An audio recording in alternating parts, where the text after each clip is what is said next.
Welcome to garam garam Bezawada రుచులు. ఈరోజు పప్పు పాలకూర అండి. అలాగే చూడండి, పప్పు నేను ముందుగానే కడిగి పెట్టుకున్నాను. అలాగే ఇదిగోండి పాలకూర శుభ్రంగా ఇది ఏరి కడిగి పెట్టాను, పక్కన కట్ చేసి పెట్టుకున్నాను. అలాగే ఒక కప్పు మాత్రం మామిడికాయ ముక్కలు వేస్తున్నానండి. ఇలా మీరు తొక్కు తీసి వేసుకున్నా పర్వాలేదు, ఇలా వేసుకున్నా పర్వాలేదు. ఎందుకంటే ఇది మామిడికాయ సీజన్ కదండి, అందుకని మామిడికాయలు వేసుకుంటే పప్పులో చాలా టేస్ట్ బాగుంటుందండి. రైస్లోకైనా మనం చపాతీలోకైనా దేనిలో వేసుకున్నా కూడా చాలా బాగుంటుంది. పప్పు కడిగి పెట్టాను కదండి, ఇప్పుడు ఆకు వేసేస్తున్నాను.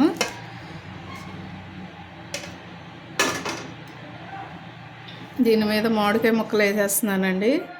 చూడండి, 2 టమాటాలు వేసాను, పచ్చిమిర్చి వేసానండి, ఒక 4. అలాగే కొంచెం ఉల్లిపాయ వేసాను. ఉల్లిపాయలు సగమే వేసానండి నేను. కొంచెం కొత్తిమీర, కరివేపాకు వేస్తున్నాను. దీనిలో తగినంత కారం వేసుకోండి. నేనైతే 2 స్పూన్లు ఫుల్గా వేస్తున్నానండి. అలాగే పసుపు కూడా వేసుకోండి, కొంచెం.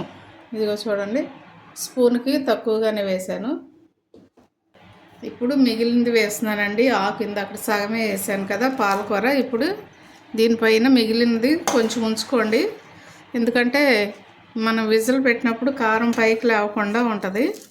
అందుకని ఇలా వేసుకుంటే కారం కానీ పసుపు అలాంటివన్నీ కూడా ఏవి కూడా పైకి లేవకుండా దీనిలోనే ఉడికిపోతాయండి. ఇలా వేసేసుకుని మనం కుక్కర్ మూత పెట్టేసుకుందాము. మూత పెట్టుకుని మీడియం ఫ్లేమ్లో పెట్టేసుకుని 3 విజిల్లు వస్తే చక్కగా మెత్తగా ఉడికిపోయిద్దండి. చూడండి, కుక్కర్ మూత పెట్టేస్తున్నాను నేను. 3 విజిల్లు వస్తే సరిపోతుందండి.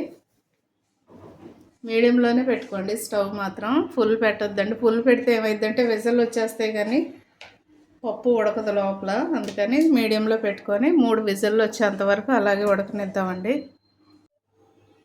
ఒకసారి కుక్కర్ మూత తీసి చూద్దామండి. చూసారా, మెత్తగా ఉడికిపోయిందండి. దీన్ని ఇప్పుడు పప్పు గుత్తి పెట్టి మెదుపుదాము. దీనిలో తగినంత సాల్ట్ వేసుకోండి.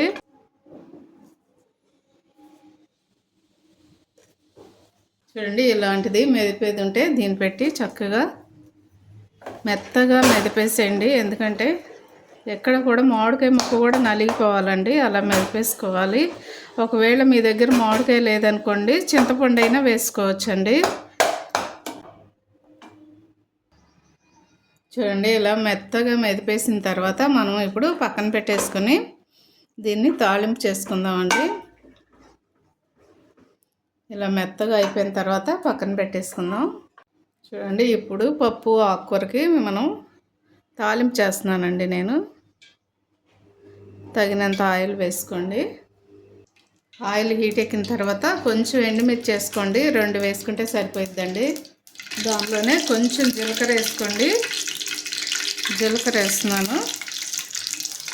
అలాగే కొంచెం ఆవాలు వేస్తున్నానండి. అలాగే కొంచెం పచ్చిశనగపప్పు వేస్తున్నాను. కొంచెం మినపప్పు వేస్తున్నానండి. ఇవన్నీ కూడా బాగా వేగాయి కదండి. ఇప్పుడు కొంచెం ఉల్లిపాయ అలాగే కరివేపాకు వేస్తున్నాను. దీనిలోనే కొంచెం వెల్లుల్లిపాయ కూడా వేసేస్తున్నానండి.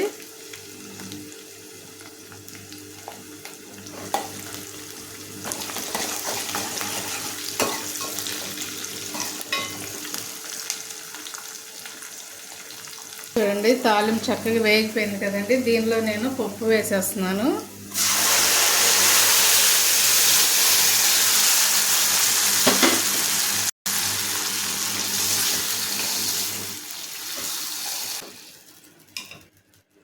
చూడండి, పాలకూర పప్పు అండ్ మామిడికాయ కూర రెడీ అయిపోయిందండి. మీరు కూడా తప్పకుండా ట్రై చేయండి. అలాగే ఇప్పుడు వరకు సబ్స్క్రైబ్ చేసిన వారికి, అలాగే నా వీడియోస్ అన్నీ కూడా చూస్తున్న మీకు అందరికీ కూడా చాలా చాలా థ్యాంక్స్ అండి.